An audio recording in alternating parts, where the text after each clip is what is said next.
Guys topic number 1 का electromagnetic induction में example number 11 था। ये बड़ा जानदार एग्जाम्पल है। जरा इस एग्जाम्पल को देख लेते हैं। इस एग्जाम्पल में बहुत कुछ पूछ रहा है, आपसे करना भी है। The magnetic field through a circular loop of wire 12 centimetre in radius and 8.5 ohm resistance changes with time. देखो आपके पास एक लूप है, सर्कुलर लूप है। अब उस लूप के अंदर से जो मैग्नेटिक फील्ड है उसकी वैल्यू चेंज हो रही है। किस तरह चेंज हो रही है वो ग्राफ बताएगा। ये मैग्नेटिक फील्ड है। अब मैग्नेटिक फील्ड जो है वो टाइम के रिस्पेक्ट में कैसे चेंज हो रहा है कि मैग्नेटिक फील्ड पहले बढ़ी, फिर कांस्टेंट हो गई और फिर घटी टाइम के रिस्पेक्ट में। अब देखो हमसे क्या कह रहा है, हमसे कह रहा है the magnetic field is perpendicular to the plane of the loop. शुरुआत में जो मैग्नेटिक फील्ड है वो परपेंडिकुलर है प्लेन ऑफ द लूप के। और ये लेंगे, कंडीशन लेनी होगी हमें, cos 0 वाली कंडीशन लेनी होगी। Calculate the induce current in the loop and plot it as a function of time. आपको करंट निकालनी है लूप के अंदर से इन सारे केसेस में, और आपको उसका एक ग्राफ भी बनाना। तो चलिए इसको सॉल्व कर लेते हैं। सॉल्यूशन यहाँ पर लिख देते हैं। आपसे क्या कह रखा, उसने कह रखा है कि आपके पास एक लूप है और लूप भी सर्कुलर है। तो हम लिखेंगे हेयर, जो सर्कल की रेडियस दे रखी है आपको वो कितनी है, 12 सेंटीमीटर है। 12 सेंटीमीटर, तो ये 12 सेंटीमीटर से 0.12 मीटर में निकल कर आ जाएगा। तो हाथों हाथ आप उस सर्कुलर लूप का एरिया निकाल लो। एरिया जो होता है वो होता है पाई आर स्क्वायर। पाई की वैल्यू 3.14 है, रेडियस कितना 0.12 का स्क्वायर। जब ये वैल्यू सॉल्व करोगे 3.14, इसको देखो 12 बार में 144 होते हैं। नीचे ये 4 जीरो हो जाएंगे क्योंकि आप पॉइंट हटाओगे तो नीचे 100 हो जाएगा। जब स्क्वायर करोगे तो 100 का स्क्वायर कितना होता है, 10,000 होता है।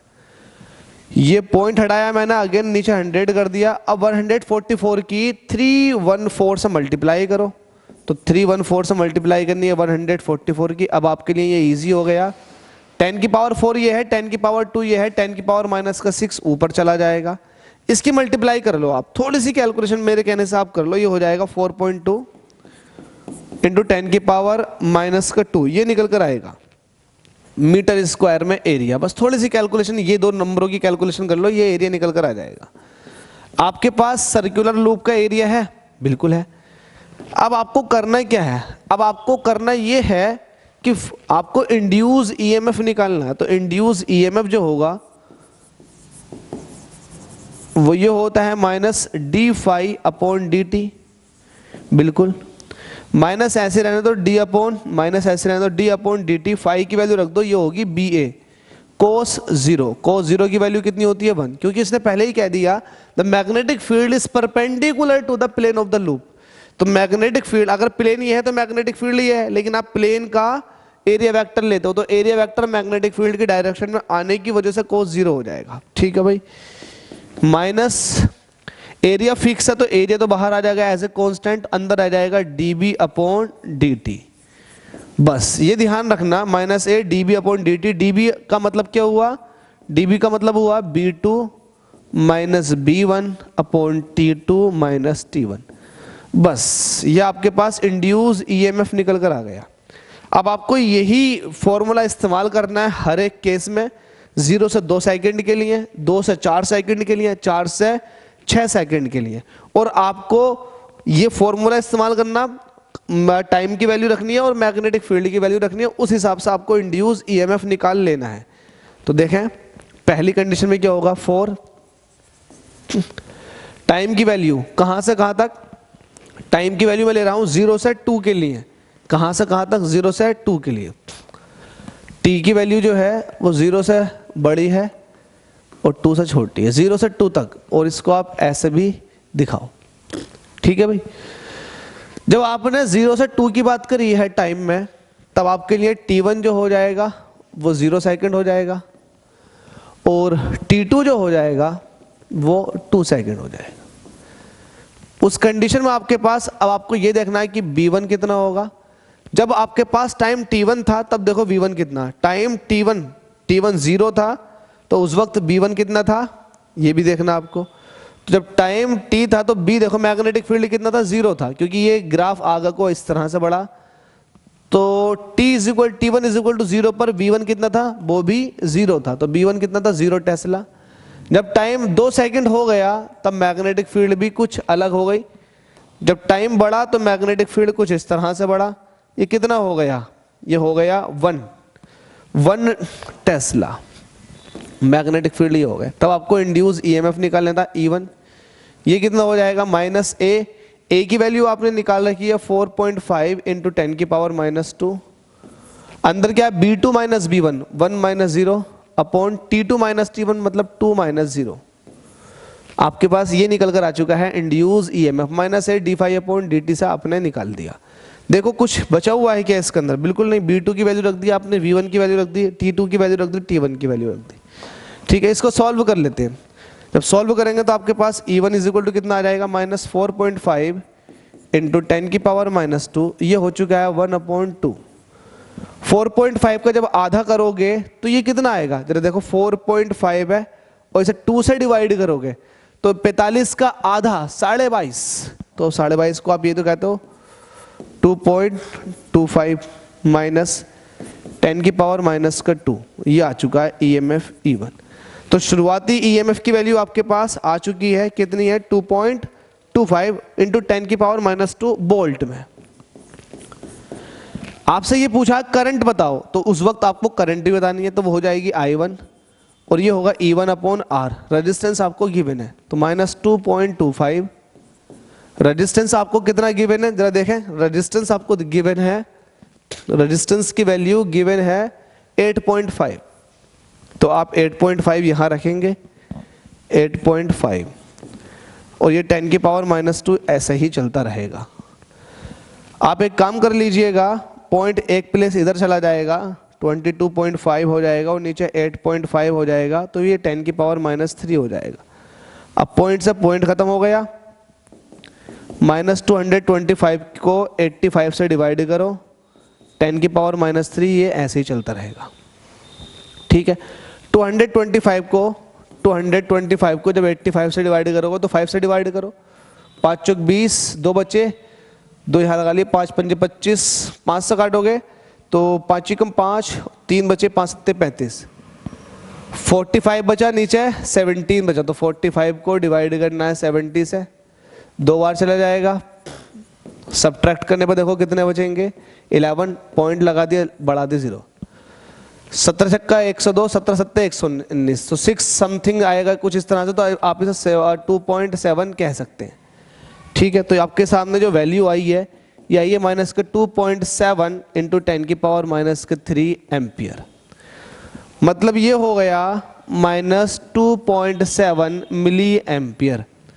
तो आपने करंट की वैल्यू निकाल दी पहले वाले केस में। तो जिस तरह से आपने पहले वाले केस में करंट की वैल्यू निकाली है उसी तरीके से आप आगे के लिए निकालोगे।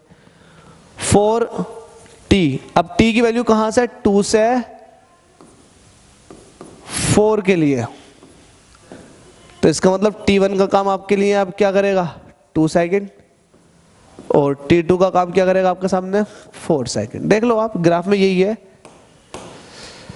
2 से 4 सेकेंड t1 ये करेगा, t2 ये करेगा। दूसरे वाले केस के लिए जब t1 2 होगा तब उस वक्त देखो मैग्नेटिक फील्ड कितनी होगी?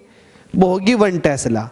और जब t2 आपके सामने 4 होगा तब भी मैग्नेटिक फील्ड कितना होगा? वो भी 2 टेस्ला होगा। तो आप इसको ऐसे दिखाएंगे, जब t1 2 सेकेंड है तब b1 जो है वो 1 टेस्ला है, और जब t2 जो है 4 सेकेंड है तब b2 जो है अगेन वो भी 1 टेस्ला है।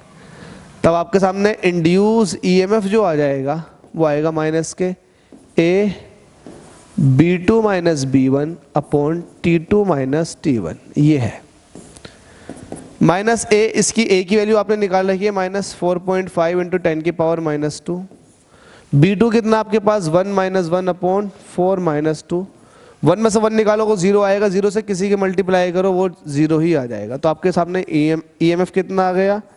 0 वोल्ट आ गया। आपको ईएमएफ 0 वोल्ट आ चुका है बिल्कुल, लेकिन आपसे करंट पूछ रहा है, तो ये आप करंट निकाला, I2 कितना हो जाएगा?